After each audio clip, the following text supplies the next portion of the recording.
In front of me is Redmi Note 11 Pro, and today I would like to show you how you can switch on or off high performance mode on this device.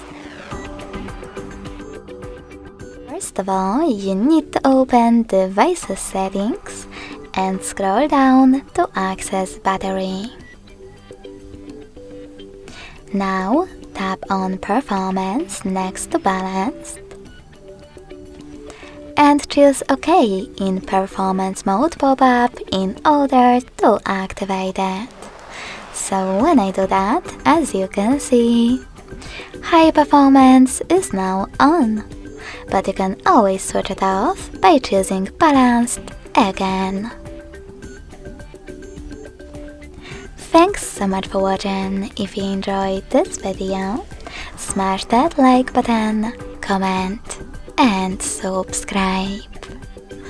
Bye!